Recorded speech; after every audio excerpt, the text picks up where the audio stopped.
Welcome to the Pole Nation. It's 9/11. After the tragic events that happened years ago. Thank you to the veterans that served the country and whatnot. But 9/11 is today. It's Monday Night Football, but also we have some very disturbing news. Former Michigan State head coach Mel Tucker is not only suspended, but he's fired from sexual harassment allegations. An investigation is open.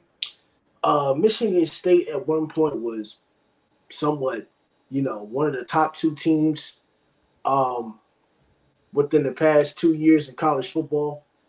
And then all of a sudden they dropped. They're not winning. They were bad last year. And now we hear sexual assault allegations. Um, what happened here in Michigan State? And what's the insight and cause of this? I think this is very disturbing. Yeah, I mean, obviously, this is not. If the allegations are true, this is not a guy that you want in your locker room, mentoring young men. And it's even more disturbing given that the lady that is, or the woman, excuse me, that is accusing him of the sexual harassment was a rape survivor that goes to schools and educates young athletes on, just that issue that is still so prevalent in this country and what keeps, a lot of women walking around in fear every day just because of, stuff like that from gross individuals, gross men. And, I'm reading the USA Today article, and apparently they had developed a professional relationship over 8 months, and he had advocated for her work and everything like that. And so for this to come out, and I just lost Lambo, that's okay. Obviously, we're talking about the Mel Tucker firing and just how awful it is to have him in that locker room talking and coaching and mentoring young men like this. It's never anything that you want around a program, and I think it was the right move to fire him, even if the allegations aren't true. Thank you for coming back.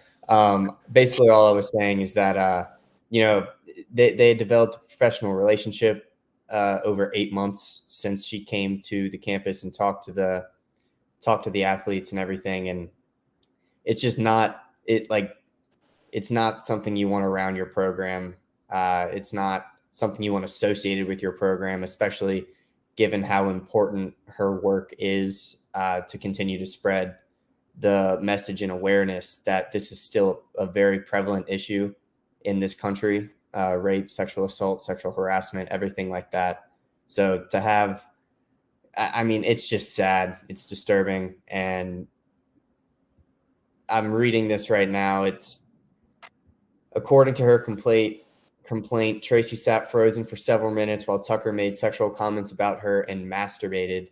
His violation, she said, reopened 25-year-old wounds from her rape by 4 men who were college athletes. So it's a very pressing issue that she continues to go to campuses and talk to kids and athletes about this. And it's just sad to read, really.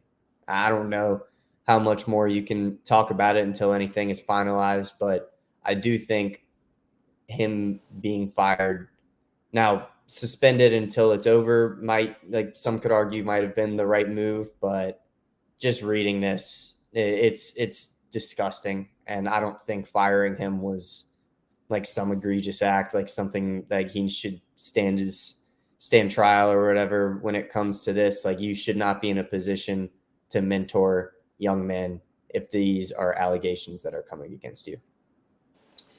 Well, that's why, as one of the biggest names in college football, you have to be careful to don't mix business with pleasure, because this is what happens to you. Not saying he did it or didn't do it, we don't know. But you get in situations like that, it's thrown out the door. Michigan State has hired Tucker in 2020. He only had a 6-year deal worth $5.5 million. But in 2021, like I said, Michigan State was on top of the dog. They went 11-2. Then he got a 10-year deal worth $95 million, which is one of the highest paid coaches in football. But now with his contract, there's a clause in the contract that says he can be fired at any cause. Now his buyout is at $77 million. He's still suspended without pay. He's fired now, but with these types of allegations, I'm not sure how somebody will eventually come back from this. But I think the truth comes out. There's both sides to the story, but as a black man, from not saying I know him personally, but from being a black man, you don't really come back from those. Once you're in that situation, you get framed, you get thrown to the ground. I'm not exactly sure if he will become a head coach ever again, or if he'll be a coach in any type in the college ranks, because that's something we take seriously as far as America and other things. But if you're involved in that, then I'm not sure. This is a shocker. Like I said, Michigan State plays Washington this week. So it was a really big game. Washington's on a roll with Michael Phoenix Jr. With the firing of the head coach, I think Michigan State just loses because this is a whole distraction. So it'll be more details and more news to come out sooner than later on this. But Michigan State is now going down the drain. We are not sure who's going to be the interim head coach going forward. We're not sure if it's the offensive coordinator, defense coordinator, or his top assistants. But Michigan, since D'Antoni in like 2000, last year was like 2019 or something like that, an older coach, they've been going downhill. Because I remember the Michigan State days with the Kirk Cousins and all that stuff. But it's just with this, it's terrible and horrifying. But it's not something we like talking about. But we had to let college football in America know, because we don't know.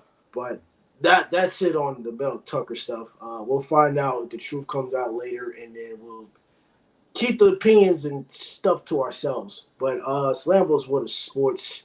We'll tune in on the next episode. We'll be talking about college football and NFL for the rest of the day, which is the more exciting part. This is the most sad part, but I want to get out the way first. But Lambo's World of Sports. We'll catch you in the next 10 minutes. Peace out.